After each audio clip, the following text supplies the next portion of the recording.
All right, today we're going to unpack a really interesting piece by a researcher named Satya Prakash Dubey. And he asks a question that kind of gets right to the heart of things. Are the philosophies we follow actually helping us, or are they just, comforting stories we tell ourselves? So he kicks things off with this pretty provocative observation. Think about it for a second. The idea that we care more about which team we're on, philosophically speaking, than about our own actual direct well-being. It's a bold claim, isn't it? It's almost like we collect these belief systems like they're novels on a shelf. They're fascinating to discuss, to debate, and to identify with. But the author's big question is, how many of these ideas that we've just inherited are actually practical? How many of them really work for us in our day-to-day lives? That's a powerful disconnect to think about. Okay, so if we're stuck telling ourselves these fascinating stories, what's the way out?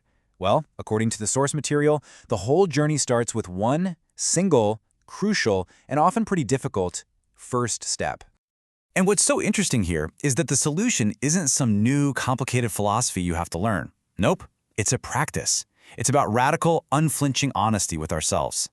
The core idea is that no system, no matter how great, can help us if we don't first just look clearly at what's actually going on with us. Now, to really illustrate this point, the author uses a powerful and really well-known story, but it's not presented as a religious thing. It's more like a parable, a case study, about the incredible power of a personal, honest search for truth. So the story starts with this relentless quest, right? The man who would become the Buddha, he didn't just accept the answers he was given. The source really emphasizes his personal effort, that he searched and searched and searched. He wasn't looking for a philosophy to belong to, he was trying to find a fundamental truth for himself. And all this personal digging led him through a series of huge realizations. First, he just observed that he was changing, constantly. Then, he looked around and realized, wait a minute, everything is changing. It's a universal rule. And this led him to a pretty radical conclusion. If he's just made up of all these constantly changing parts, then the idea of a fixed permanent self must be, well, an illusion. I mean, this is the crucial point of his whole search.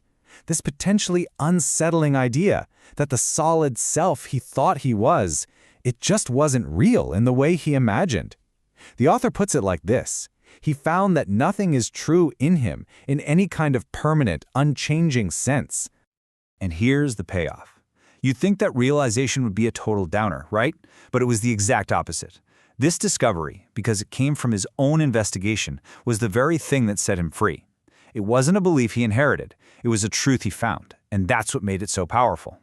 So this brings us right to the main idea of the whole piece. The story of the Buddha isn't just some ancient tale, it's being presented here as a model, a blueprint for what real, authentic, personal discovery looks like. This really lays out the contrast perfectly. On one side, you have your ancestors' philosophies. They're fascinating stories, sure, but they're secondhand, inherited. But on the other side, you've got the personal search. That's a direct discovery. It's practical. And, according to the author, that's where true liberation is found. And there it is, the core message, as clear as it gets. Truth isn't something you just receive from somebody else. It's something that has to be found through your own personal and honest journey. It's an active process, not a passive one. The author even briefly mentions his own method for doing this kind of work, calling it the CIA framework. Now, he doesn't go into a ton of detail, but he defines it simply as an experiment which is based on practicals, which, just reinforces that central theme.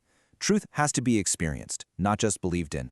And that brings it all back to us, doesn't it? We've just laid out this whole argument that sometimes the borrowed beliefs we hold, no matter how beautiful they are, can actually become a barrier.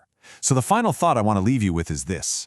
What's the fascinating story you might be holding on to, and what could happen if you dared to set it aside just for a moment and begin your own honest, personal search?